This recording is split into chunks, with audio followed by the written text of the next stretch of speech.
한번 상상해 보세요. 배우자가 갑자기 냉장고의 문을 열더니 고기랑 고기는 다 갖다 버려요, 쓰레기통에. 왜 그러냐고, 미친 거 아니냐고 말을 했더니 어젯밤 꿈을 꿨어 그래요. 그리고는 말도 하지 않고 고기를 다 갖다 버려요. 그럼 이게 정신 나가?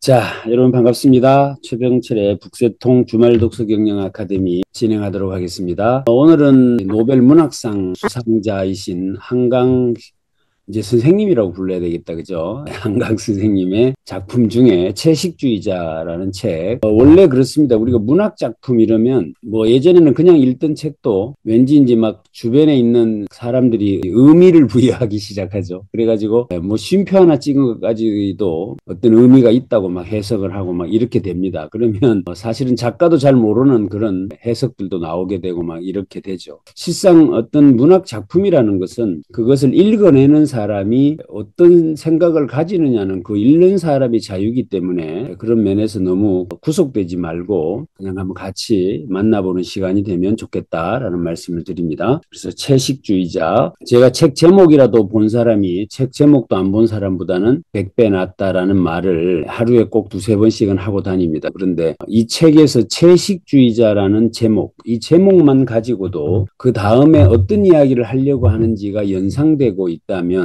충분히 저는 좋겠다 이런 생각을 해요. 어떤 채식주의자라는 그 개념을 그 어떤 유튜브의 쇼츠에 보니까 김정은이가 나와가지고 하는 말이 나는 뭐 민주주의 공산주의는 들어봤어도 채식주의자라는 말은 처음 들어봅니다. 막 이렇게 하면서 이러니까 그 딸내미가 막 어쩌고저쩌고 하는 재밌는 쇼츠가 있던데 근데 이게 딸내미가 하는 말이 우리는 인민들이 매일 채식을 하고 있기 때문에 뭐 채식주의자나 진배 없다고 막 이렇게 말을 하더라고요. 근데 사실 그 말이 틀린 말도 아니죠. 왜냐하면 채식주의자라는 말을 우리가 가장 쉽게 이해하려고 치면 이것의 반대쪽에 있는 것을 알면 쉽게 이해가 되니까. 달리 말하면 우리가 왜 살아요라고 물으면 왜 안 죽는지를 말해보면 왜 사는지가 답이 되거든요. 그죠? 마찬가지로 채식주의라는 말의 반대쪽에는 뭐가 있느냐라고 보면 이제 우리가 육식이라는 게 있습니다. 육식.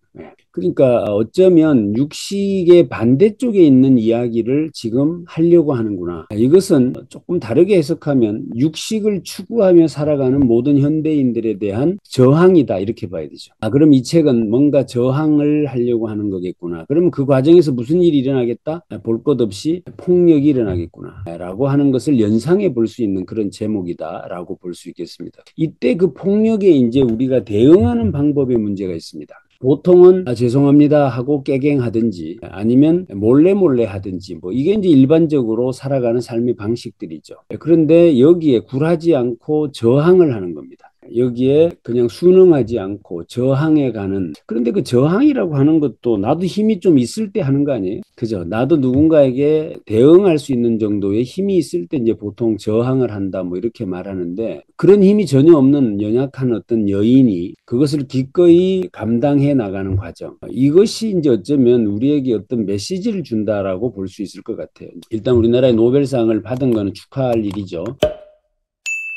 그리고 우리나라는 이 한강의 기적이라는 것을 일으킨 나라로 불려지고 있고요. 첫 번째 한강의 기적은 잘 아시는 대로 가난을 면했던 그 산업화의 혁명, 이것을 제1의 한강의 기적이라고 부릅니다. 두 번째 한강의 기적은 정보통신혁명에 빨리 따라붙었던, 그래서 우리나라가 나름대로 IT 강국이라는 이름으로 다시 재탄생했던 것을 제2의 한강의 기적이라고 부르죠. 그런데 이 첫 번째 한강의 기적과 두 번째 한강의 기적은 먹고 사는 문제의 기적이었습니다. 이번에 일어난 이 노벨 문학상은 상징적 의미를 부여한다고 치면 제3의 한강의 기적이다. 이제 이게 정신적 세계죠. 문학 작품을 통해서 세계의 상을 받았다라는 것은 우리나라도 이제는 먹고 사는 문제가 아니라 정신적 이 멘탈리즘을 기반으로 한 혁명이 일어나고 있다라고 말할 수 있다라는 그 시그널이다라고 해서 의미가 있다 이렇게 생각해 볼 수도 있지 않겠어요? 마침 이분이 또 이름이 한강이어가지고 굉장히 시사하는 바가 크다. 다행스러운 것은 이제 이분이 번역가를 잘 만난 것이 아주 행운이었다 이렇게 이야기를 하고 이 번역을 해주는 일을 뒤에서 두셨던 분이 계시죠. 그분이 교보의 그 회장님이 무슨 재단을 만들어서 우리나라 작품이 세계에 알려지도록 하는 번역 작업에 돈을 대고 계신 것으로 알려져 있습니다. 이분은 집안 전체가 작가 집안이고 글 쓰는 글쟁이의 피가 흐른다 이렇게 볼 수 있겠어요. 아버지가 한승원 작가이시고 아제아제 바라아제라는 글을 쓰셨던 분으로 알려져 계신 분이시죠. 뭐 오빠도 남동생도 다 글 쓰는 것을 통해서 먹고 사는 집안이다. 그래서 글쟁이 피가 흐른다라고 볼 수 있는데 타고난 사람 못 이기잖아요. 흔히 3대가 약을 짓지 않았거든 약을 짓지 마라 이런 말을 하더라고요. 대를 이어서 내려오는 집안들 참 무서운 집안들입니다. 그래서 맨부커상은 이 작품에다 수여한 상이고 이번에 노벨 문학상은 한강이라는 사람한테 수여한 것이기 때문에 그렇게 표시가 되어져 있습니다. 첫 번째 단편 채식주의자, 두 번째 단편 몽고반점, 세 번째 단편은 나무불꽃 이렇게 세 편의 단편이 실려있는 책이 채식주의자라고 하는 책이다. 채식의 시작을 가장 가까웠던 사람, 남편의 시점에서 보여주는 작품이다. 이렇게 되어 있고요. 어떤 꿈을 꾼 이후에 채식을 하기 시작하고 그 과정에서 일어나는 인간관계의 상실에 대해서 이야기하는 책이다. 친정 아버지가 와가지고 고기를 쌈에 싸가지고 입에다 막 쑤셔넣고 뭐 이러는 장면들이 나오는 그런 작품이라고 보시면 돼요. 이러한 세계를 모르는 상태에서 이 책을 읽는 사람은 무슨 이야기를 하는 거야 도대체 이렇게 됩니다. 두 번째 이제 몽고반전 파트에 가면 이제 형부하고 그 육체적 관계를 가지게 되는데 그런 면만 보게 되면 또 이게 뭐 외설 작품이라고 이야기를 하고 그 어떤 정신세계를 이해하지 못한 상태에서 이런 책을 읽는 것이 오히려 저는 불안했습니다. 왜냐하면 이것을 단편적으로 바라보고 그것을 이야기할 가능성이 높기 때문에 그렇습니다. 그다음 이제 세 번째가 이제 나무 불꽃이라고 하는 세 개의 단편으로 구성되어져 있다.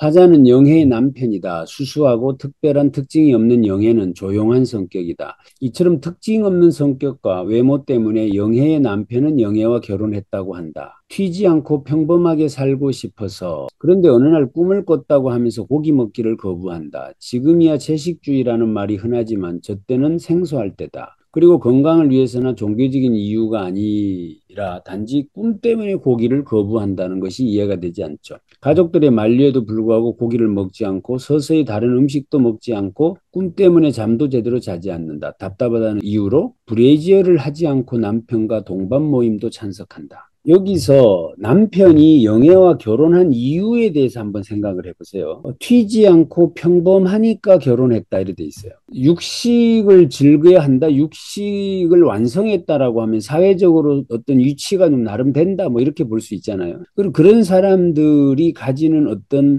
그것이 나의 상대에는 튀지 않아야 돼요. 내가 하는 일에 반항을 한다거나 이러지 않아야 한다라고 하는 어떤 사회적 분위기를 이런 글을 통해서 녹여내는구나 이렇게도 볼 수 있을 것 같고 근데 지금 브레이지어를 하지 않는다 이렇게 돼 있어요. 이게 무슨 뜻이죠? 여성에게 있어서 브레이지어라고 하는 것이 어떤 의미를 가지는 것입니까? 가려야 한다라는 의미도 있을 것이고 또 그것을 가지고 나를 드러내야 한다라는 의미도 있을 것이고 뭐 여러 가지 의미가 있을 텐데 그러한 사회적 고정관념 편견 이런 것들을 거부하는 사람이구나라는 느낌을 받을 수 있죠. 근데 그 이유가 아주 재밌는 이유가 적혀 있습니다. 우리가 가지는 이빨로 사람 죽이죠. 언어폭력을 행사한다거나 누구를 모함한다거나 새치혀로 사람을 죽입니다. 손, 발로 누군가를 때리기도 하고 그런데 가슴으로는 아무것도 할 수 없죠. 어쩌면 생명을 키워내는 일, 그 일을 하고 또 누군가를 보듬어내는 일, 뭐 이런 일들을 하는 게 이제 가슴이라고 본다면 어쨌든 그런 분이었다 이 말이고 그러다 가족들이 모인 자리에서 고기를 거부하는 영애에게 아빠가 억지로 고기를 먹이려 하자 영애는 칼을 들어 손목을 긋는다. 그리고 형부가 영애의 남편과 병원으로 간다. 결국 이제 이 부부가 이제 이혼을 하게 되고 하는 것까지의 과정들이 채식주의자라고 하는 단편에 나오는 줄거리다 이렇게 말씀드릴 수 있고요. 첫 번째가 이제 폭력에 대한 이야기를 하죠. 아버지가 어려서부터 이 정서적 폭력을 많이 했던 이것으로 묘사가 되어 있고 두 번째 채식주의자에서의 폭력이라고 하는 것은 어른이 되어서 남편의 무미건조함, 배려 없는 이기심, 상태가 더 악화된다. 그러니까 남편도 아까 말씀드린 대로 튀는 거 싫어하고 조용한 것 좋아하고 뭐 이러다 보니까 이제 거기서 오는 여러 가지 이제 폭력적인 이야기가 나오고 세 번째 폭력은 결국 남편에게 버려진 이후에도 혼자 독립해서 삶을 꾸려나가는 데 있어서 주변에서 보는 인식 같은 것들이 있죠. 이런 것들이 결국 또 하나의 이제 폭력으로 작동되어지고 있구나 이렇게 볼 수가 있고, 그다음에 이제 마지막 폭력은 결국 몽고반점을 거쳐서 뭐 정신병원에 입원하게 되는데, 그때 나무가 오라는 소리를 듣고 숲에서 길을 잃었다가 돌아오는 모든 음식을 거부하게 됩니다. 꿈을 통해 본인이 음식이 필요 없는 나무라고 믿게 되어버리는 것이다. 이 부분은 아마 조금 난해해 보일 수 있을 텐데, 이것도 이제 마지막 하나의 또 다른 폭력이다라고 이야기를 하고 됩니다. 처음 고기를 거부하던 때처럼 병원에서도 폭력에 시달리게 되고, 이는 여주인공의 생명이 걸렸다는 점에서 폭력이라는 단어가 맞지 않을 수 있지만 주인공 입장에서는 명백한 폭력이라고 볼 수 있다. 그다음에 이제 몽고반점 이야기입니다. 몽고반점이라고 하는 것은, 여기에서 화자는, 말하는 사람은 영해의 형부예요, 형부. 영해를 업었을 때만 해도 잘 몰랐다. 손목을 칼로 그어서 업고 간 사람이 형부잖아요. 어느 날 몽고반점 이야기를 하다가 부인이 영해 엉덩이에 아직 몽고반점이 있잖아 라는 말을 듣게 됩니다. 그때 이제 이 형부의 가슴이 이제 요동치기 시작하고, 그 영상을 만드는 사람인데 언젠가 육체로 바디 페인팅으로 만드는 예술 작품을 표현하고 싶어 했다. 그러다 영애에게 자신의 영상의 모델이 되어달라고 한다. 영애는 수락한다. 영애의 몽고반점을 클로즈업하면서 몽고반점 위주로 온몸에 꽃이 피고 예술이 된다. 작품을 감상하다가 남자 모델이 있었으면 한다. 직접 관계를 맺는다면 좋을 것 같다고 생각한다. 후배에게 부탁을 했지만 영상을 촬영하다가 더 이상은 못 찍겠다며 간다. 남자 배우를 하나 갖다 놨는데 이제 못 하겠다고 간 거죠. 자기 이제 형부 자기가 하겠다고 하게 되겠죠. 자신의 몸에 꽃을 그려 영예의 자취방을 찾아간다. 영예의 몸에 있는 꽃과 자신의 몸에 있는 꽃이 한데 모여 뭔가 예술 작품을 만들자 뭐 이런 이야기고, 자취방을 찾은 영예의 언니가 캠코더에 찍혀 있는 걸 발견하고, 보통 상황이 아니죠. 형부하고 관계를 맺게 된 것이 영상으로 남아있고, 그것을 본 언니 입장에서는 이게 충격적인 일이 되고, 이래서 두 사람을 결국에 이제 응급대 신고해서 정신병원에 보내버린다. 이렇게 되는 내용이 이제 몽고반점 이야기입니다. 마지막 나무불꽃이라고 하는 마지막의 내용이 이제 여기서는 화자가 영혜의 언니예요. 영혜의 언니는 부단히 어떻게든 잘 살아보려고 애쓰는 그런 사람입니다. 그런데 어느 날 남편이 자기 동생하고의 관계 때문에 이제 가정이 바탕난 그 사람이죠. 영혜는 정신병원에 있다. 그러나 먹지 않는다. 고기뿐만 아니라 음식을 먹지도 않고 약도 먹지 않고 주사도 온몸으로 거부한다. 왜 먹어야 하는지 어린애 같은 모습으로 묻는다. 나무가 되고 싶어 한다. 결국 큰 병원으로 옮겨가며 이야기는 끝난다. 여기서 영혜인의 남편, 이렇게 세 사람이 이제 주인공으로 등장을 한다. 아내가 채식을 시작하기 전까지 나는 그녀가 특별한 사람이라고 생각한 적이 없었다. 20대 중반부터 나오기 시작한 아랫배, 노력해도 근육이 붙지 않는 가느다란 다리와 팔뚝, 남모를 열등감의 원인이었던 작은 성기까지 그녀에게는 그다지 신경 쓰이지 않았다. 내가 그녀와 결혼한 것은 그녀에게 특별한 매력이 없는 것과 같다. 특별한 단점도 없어 보였기 때문이다. 신선함이자 재치, 세련된 면을 찾아볼 수 없는 그녀의 무난한 성격이 나에게는 편안했다. 굳이 그녀의 마음을 사로잡기 위해 박식한 척할 필요가 없었고, 약속 시간에 늦을까봐 허둥대지 않아도 되었으며, 패션 카탈로그에 나오는 남자들과 스스로를 비교해 위축될 까닭도 없었다. 이게 남편이 가지는 마음이 적혀져 있는데 어떤지 모르겠어요. 아마 충분히 이 사람이 어떤 사람인지를 짐작할 수 있는 것 같고요. 아내는 말수가 적은 편이었다. 나에게 무엇인가를 요구하는 일은 드물었고, 내 귀가 시간이 아무리 늦어도 관여하지 않았다. 어쩌다 함께 있는 휴일에 어딘가로 외출하기를 청하지도 않았다. 오직 한 가지 아내에게 남다르다고 말할 점이 있다면 브레이지어를 좋아하지 않는다는 것이었다. 내가 믿는 건 내 가슴뿐이야. 이것으로는 누구도 해치거나 죽일 수 없잖아. 그런데 다른 것들은 다 그렇잖아. 어젯밤과 똑같이 나의 존재를 무시하며 그녀는 계속해서 고깃꾸러미들을 쓰레기 봉투에 넣었다. 꿈을 꿨어. 한번 상상해 보세요. 배우자가 갑자기 냉장고의 문을 열더니 고기랑 고기는 다 갖다 버려요, 쓰레기통에. 왜 그러냐고, 미친 거 아니냐고 말을 했더니 어젯밤 꿈을 꿨어 그래요. 그리고는 말도 하지 않고 고기를 다 갖다 버려요. 그럼 이게 정신 나간 것으로 보일 수 있을 것 같아요. 충분히. 어두운 숲이었어. 아무도 없었어. 뾰족한 잎이 돋은 나무들을 헤치느라고 얼굴에 팔에 상처가 나서 무서웠어. 추웠어. 얼어붙은 계곡을 하나 건너서 헛간 같은 밝은 건물을 발견해서 거식대기를 걷고 들어간 순간 봤어. 수백 개의 커다랗고 시뻘건 고깃덩어리들이 기다란 대막대들에 매달려 있는 걸. 내 손에 피가 묻어 있었어. 내 입에 피가 묻어 있었어. 그 헛간에서 나는 떨어진 고기 덩어리를 주워 먹었거든. 내 잇몸과 천정에 물컹한 날고기를 문질러 붉은 피를 발랐거든. 그렇게 상생할 수가 없어. 이빨에 씹히던 날고기의 감촉이 내 얼굴이 눈빛이 처음 보는 얼굴 같은데 분명 내 얼굴이었어. 아니야, 거꾸로 수없이 봤던 얼굴 같은데 내 얼굴이 아니었어. 설명할 수 없어. 익숙하면서도 낯선. 지금 채식을 선언하게 되는 그 과정들을 지금 설명하고 있습니다. 저는 아직 진짜 채식주의자와 함께 밥을 먹어본 적이 없어요. 내가 고기를 먹는 모습을 징그럽게 생각할지도 모를 사람과 밥을 먹는다면 얼마나 끔찍할까. 부부 동반 모임에 참석한 영애 남편의 직장 상사 부인이 한 대사를 적어놓고 있습니다. 이제 거기에 대한 저항감들이 사회에 있는 저항감들이 쏟아져 나오는 것이죠. 이제는 5분 이상 잠들지 못해 설핏 의식이 나가자마자 꿈이야. 번들거리는 짐승의 눈, 피의 형상, 파헤쳐진 두개골, 그리고 다시 맹수의 눈, 내 뱃속에서 올라온 것 같은 눈, 떨면서 눈을 뜨면 내 손을 확인해. 내 손톱이 아직 부드러운지, 내 이빨이 아직 온순한지. 왜 나는 이렇게 말라가는 거지? 무엇을 찌르려고 이렇게 날카로워지는 거지? 남편이 아내가 갑자기 고기를 안 먹고 미쳤다 뭐 이래 된 거죠. 이제 그러니까 그걸 이제 친정에다 일러줘요. 그러니까 친정 식구들이 이제 큰일 났잖아요. 내 딸이 이제 걱정이 돼가지고 이제 집에 온 겁니다. 그래서 아버지 저는 고기를 안 먹어요. 이렇게 대답을 해요. 순간 장인의 억센 손바닥이 허공을 갈랐다. 뺨을 한 대 때린 거죠. 고통스럽게 몸부림치는 아내의 입술에 장인은 탕수육을 진닉에서 입에다 막 밀어넣었대요. 억센 손가락으로 두 입을 열었으나 악물린 이빨을 어쩌지 못했다. 으르렁거리며 아내가 탕수육을 뱉어냈다. 짐승 같은 비명이 그녀의 입에서 터졌다. 아내의 손목에서 분수처럼 피가 솟구쳤다. 긴 접시로 붉은 피가 비처럼 쏟아졌다. 그 아버지가 이제 그렇게 폭력을 가하니까 거기에 이제 저항하는 의미에서 손목을 칼로 그은 것이죠.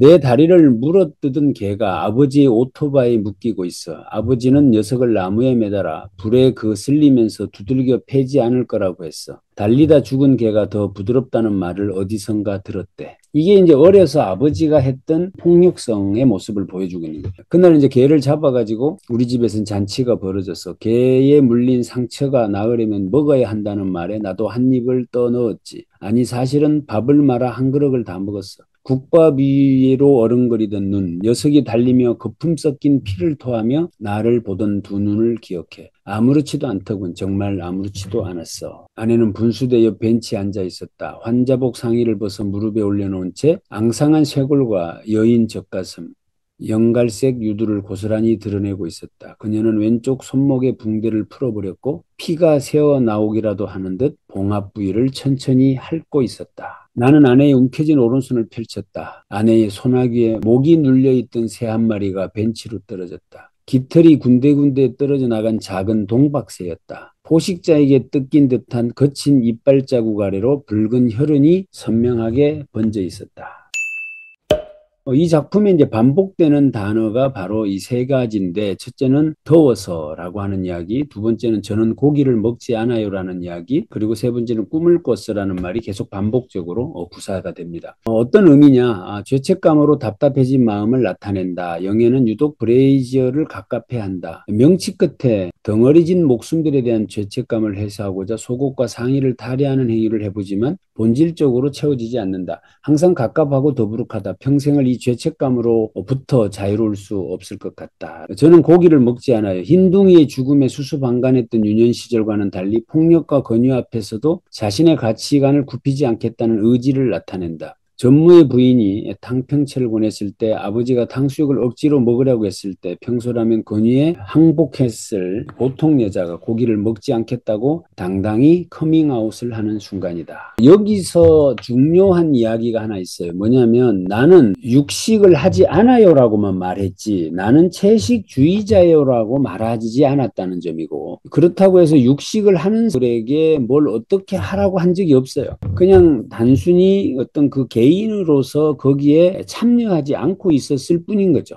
그랬을 뿐인데 이제 여기에 집단적으로 주변에서 폭력을 행사하기 시작하죠. 이게 이제 우리가 조금 유심히 좀 들여다봐야 될 포인트예요. 예를 들면 내가 어떤 국가나 또는 사회나 어떤 것에 대해서 태극기를 들고 뛰어다녔다거나 현수막을 걸어놓고 뭘 하지 않잖아요. 그죠? 예, 그렇게까지 적극적인 행위를 하지 않습니다. 그러함에도 불구하고 그렇지 않으려고 하는 모습만 가지고도 우리는 거기에 이상한 눈으로 본다거나 그걸 나쁘다고 말한다거나 하는 편견들이 존재하고 있고 그것이 또 다른 하나의 폭력으로 작용되어지고 있구나라는 것들을 좀 짚어볼 지점이고 꿈을 꿨어 자신의 죄책감을 털어놓고 싶어하고 타인의 공감을 얻고자 하는 SOS 영애는 말수가 적다. 그러나 계속해서 자신의 꿈에 대한 이야기를 하려고 한다. 그러나 남편은 누구를 죽이고 고깃덩어리를 먹고 하는 똑같은 내용의 꿈에 피로감을 느낄 뿐 왜냐고 궁금해하지 않는다. 그러니까 보통 뭐 나 꿈 꿨어 뭐 꿈이야기 이렇게 하는 사람들 있으신가요? 이게 이제 자기가 가진 어떠한 생각을 자기의 의견으로만 말하기에는 어딘가 좀 부족하고 조금 힘이 없다 이럴 때 어떤 영적인 어떤 세계의 무엇인가를 끌어다가 붙여서 자기의 메시지를 표현하는 방법으로 꿈을 꿨어 뭐 이렇게 이제 이야기를 하면 왜 그런 꿈을 꿨을까 이제 이렇게 해서 뭐 이제 그 깊이를 좀 이렇게 이해하려고 하지 않고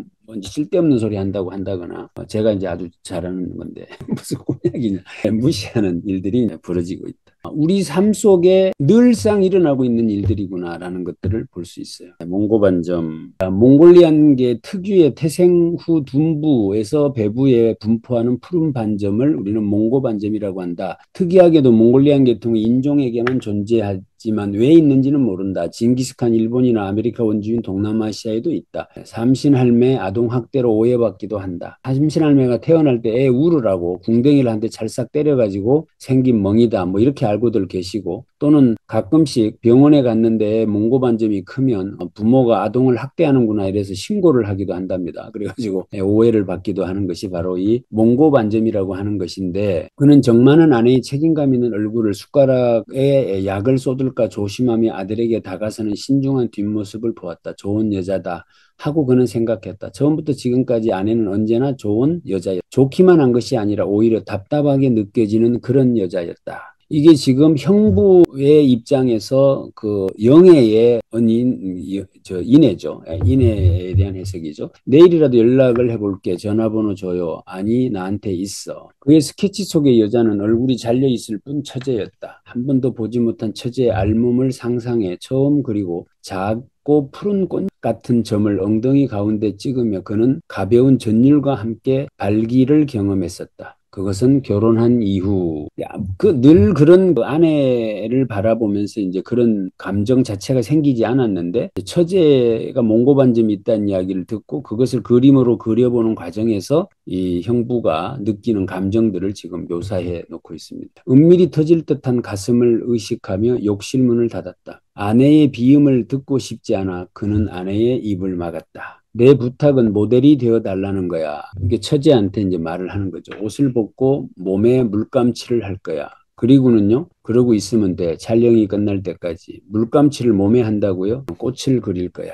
혹시 몸에 그린 것들 혹시 지웠어? 아니요. 지우고 싶지 않아서 씻지 않았어요. 내일 시간이 되면 한 번 더 거리러 오겠어? 좋아요. 그런데 한 사람이 더 올 거야. 남자야. 좋아요. 그러니까 이제 이 형부가 처제의 그 몽골 반점이 있는 곳에 그림을 그리고 그랬는데 이것만으로 이제는 좀 부족하다 싶어서 또 남자에다가 그걸 그려가지고 남자와 여자가 합체된 모습을 또 찍고 싶은 거죠. 그래서 이제 또 한 사람이 올 거야. 이렇게 이야기를 한 겁니다. 너 어제 그 작품 보고 싶다고 했지. 물론이죠. 제이는 선선히 대답했다. 여자를 무릎에 낮춰 가까이 끌어당겨봐. 혹시 말이야. 정말로 할 수도 있겠어? 이렇게 이야기를 하는 장면이죠. 이제 그러니까 그 남자가 이제 그것을 못 하겠다고 해서 이제 가버리게 되잖아요. 그 다음에 이제 형부하고 그래서 왜 안 된다는 거야. 형부가 이제 자기하고 이제 그렇게 왜 안 된다는 거야. 내가 형부라서 그런 게 아니에요. 다 젖었다고 했잖아. 그 자식이 마음에 들었던 거야. 그게 아니라 꽃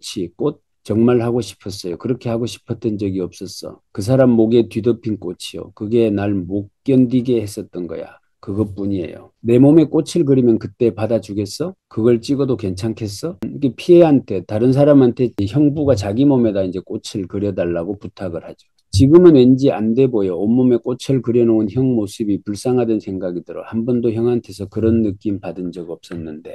자, 이제 두 사람이 이제 관계를 맺게 되는 장면이죠. 그는 으르렁거리며 그녀를 눕혔다. 벌거숭이가 된 그녀는 미안해. 불을 켜도 되겠어요? 이걸 내 혀로 옮겨왔으면 좋겠어. 뭘요? 이 몽고반점. 무슨 장면인지 지금 상상이 되고 계신가요? 다들? 이내가 와가지고 캠코더에 두 사람이 그렇게 했던 것들이 찍혀 있는 걸 보게 된 거죠. 네, 그러니까 그 사람도 정신을 잃었을 것이고 구급대를 불러놨어요. 뭐라고? 영애도 당신도 치료가 필요하잖아요. 나한테 정신병원에 들어가라는 거야? 그녀는 베란다 난간 너머로 번쩍이는 황금빛 젖가슴을 내밀고 주황빛 꽃잎이 분분히 박힌 가랑이를 활짝 벌렸다. 그는 지금 베란다로 달려가 그녀가 기대어 있는 난간으로 뛰어넘어 날아오를 수 있을 것이다. 3층 아래로 떨어져 머리를 박살낼 수 있을 것이다. 그러나 그는 그 자리에 서서 이 장면입니다. 이게 실제 영화의 이제 그 장면인데, 그러니까 아파트 베란다 문을 열어놓고 불어오는 바람에 알몸으로 그 바람을 맞고 있는 장면. 예. 자, 이제 나무불꽃 3편입니다. 이렇게 해서 영애는 정신병원에 입원을 하게 되고, 뭐, 나중에 이 사람은 고소가 되고 해서 뭐 구명운동을 하고 해서 남편은 풀려나게 되고, 이 여자는 이 정신병원에 이렇게 가게 되는 이런 내용으로 진행이 됩니다. 자, 남편의 불화로 인한 불면과 폭력적인 도둑잠이 지속되자 이내는 어느 새벽 자살하기로 결심한다. 그 즈음 한 달간 하혈이 계속되었고 가끔 시한부 인생에 대해 두려움을 느끼기도 하지만 병원에 가던 날 자신은 한 번도 살아본 적이 없다는 것을 깨닫는다. 거의 죽음에 가까워졌을 때 수술이 성공적으로 끝나고 상처도 아물어간다. 그러나 이내는 살았다는 기쁨보다는 오히려 살아야 한다는 절망과 고통 속에 산다. 이게 이제 이내 언니죠. 언니가 매일 이제 잠이 오겠어요. 이제 도둑잠을 자게 되고 그래서 어느 날 자살하기로 결심을 하고 근데 그 즈음 한 달간 하혈이 계속돼요. 그러니까 임신해 있었던 거라고 봐야겠죠. 근데 이 사람이 뭐라고 하는가 하면 자신은 한 번도 살아본 적이 없다는 것을 깨닫는다. 이 문장이 압권인 겁니다.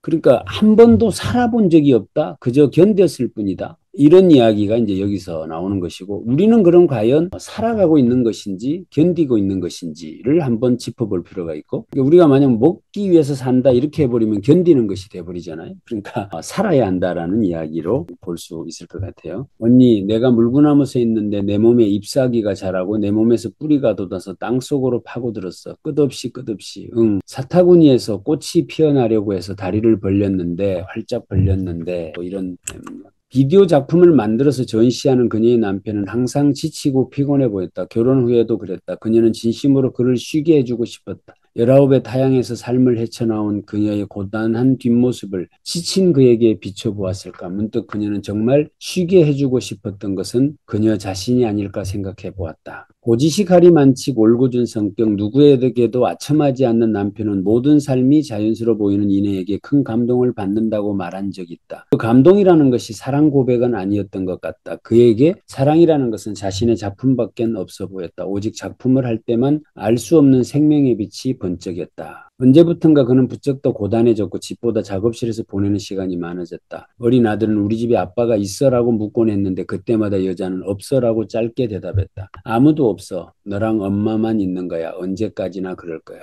자, 여기에서 아주 선흥적인 삶을 살아가는 한 여인의 모습을 지금 그려주고 있는 겁니다. 그러니까 남편도 그냥 그렇게 평범하게 늘 나를 위해 애써주고 있는 모습이 감사하다라는 이야기로 지금 설명을 하고 있고 또 피곤하고 힘들 거니까 그래줘야지라는 생각으로 살아가고 있는 언니의 모습을 그려내고 있어요. 사실 어떻게 보면 이 작품을 통해서 가장 큰 희생자, 피해자라고 하는 사람은 어쩌면 언니가 될 수도 있을런지 몰라요. 누구에게도 풀어놓지 못한 기억, 영혜와 남편이 그 비디오를 찍었던 해의 봄, 이내는 한 달 가까이 하혈을 했다. 수개월 전 영애의 손목에서 솟구치던 선혈이 왜 계속 떠오르는지 그 까닭이 궁금하다. 두려움으로 진차를 미루다 결국은 아들을 낳은 산부인과로 향하던 날의 오전 문득 이 세상을 살아본 적 없다는 느낌이 든다. 그녀는 살아본 적이 없었다. 다만 견뎌왔을 뿐이다. 마침내 그녀를 괴롭혀온 질벽에 붙은 혀 같은 폴립을 떼어내는 것으로 병에 대한 두려움은 사라졌지만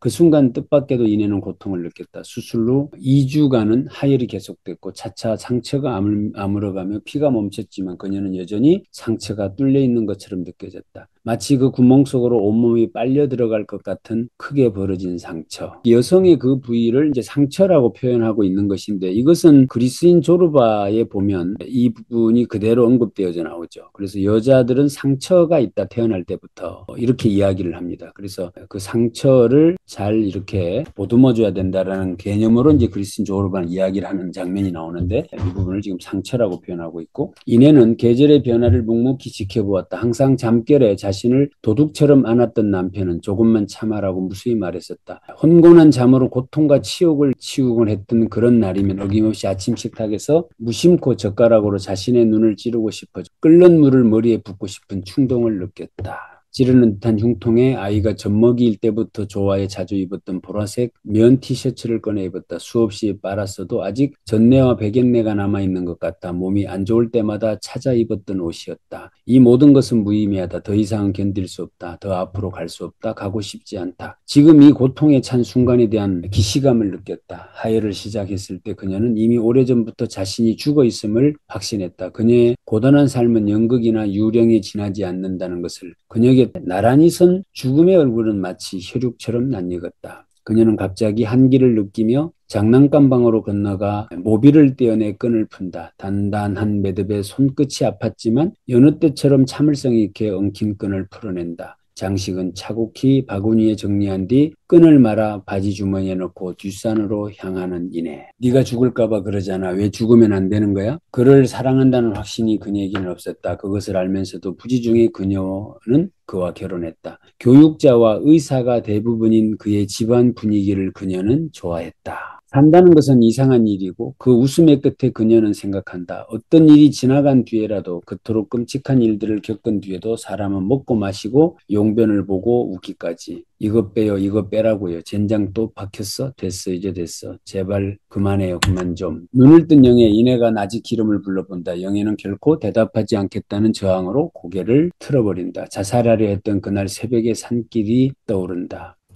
아무튼 이제 언니가 자살하려고 하고 뭐 다시 이렇게 되고 두 사람이 다시 만나서 대화를 나누고 뭐 이러는 과정의 이야기들이 소개되고 있는 부분이 나무불꽃이라고 하는 3편에 소개되어져 있는 내용입니다. 여기에 나오고 있는 키워드들 저것들이 이제 어떤 의미가 있느냐를 이야기하고 있는 것입니다. 채식주의자라는 작품을 같이 한번 만나보셨고요. 이것을 그냥 어떤 스토리 전개에 의한 그 우리 드라마 보듯이 기승전결이 정확한 어떤 이런 것으로 접근하시면 조금 다들 혼란스러우실 수 있을 거예요. 그래서 그런 맥락이 아니라 이 작품을 통해서 우리에게 어떤 메시지를 지금 주려고 하는지에 방점을 두고 이 책은 읽어보시는 게 좋은 책이다라고 말씀을 드리고 실제로 지금 못 모르고 노벨상 받았다고 하니까 산 사람들이 뭐 책이 이래라고 하는 반응들이 곳곳에서 많이 나오고 있다고들 이야기하고 있습니다. 유제품을 먹는 건 채식주의가 아닌가? 영애가 그걸 먹어도 되는가? 뭐 이런 이야기. 동박새의 죽음은 어떤 의미냐? 마지막 장면에 보면 동박새를 죽여서 물어뜯고 있는 장면이 나오잖아요. 이걸 어떻게 해석해야 하느냐라고 하는 것들을 그러니까 이제 개를 그렇게 무참히 죽였던 아버지의 모습을 보면서 거기에 이제 저항하는 마음이었잖아요. 근데 자기가 동박새를 물어뜯고 있으니까 그 육식을 선호하던 그 누구도 나를 용서하지 않죠. 미친 거 아니야 이럴 거 아니에요. 새를 잡아가지고 물어뜯고 있으면 그럼 그 사람은 나를 처벌하려고 할 거 아니냐는 거죠. 또 니네들도 그렇게 해야 되는 거 아니냐라는 어떤 의미를 주고 있다라고 해석한다면 또 해석이겠지만 또 다르게 해석할 부분은 없겠느냐. 우리들의 몽고밥은 무엇이냐. 남자는 얼굴 없는 나체의 남녀 한 쌍의 이미지의 완성본을 보고자 했고 영애는 꿈에서 벗어나고자 했으며 이내는 단지 행복한 가정을 만들고 싶었을 뿐이다. 여기서 이 몽고 반점이라는 것은 어린아이에게 있는 것이잖아요. 그러면 이 어린아이라고 하는 것은 뭐죠? 무슨 수를 쓰든 욕망을 쟁취하려고 하는 사람이 어린아이죠. 애는 뭐 가지고 싶으면 울고 떼쓰고 막 이렇게 하니까 그런 점에서 이 몽고 반점이 가지는 의미가 있다고 한다면 나에게는 어떤 그런 것이 있는지라고 하는 것을 한번 생각해 보자. 뭐 이런 개념에서 작품을 여러분들이 만나보시면 좋겠다라는 생각을 해봅니다.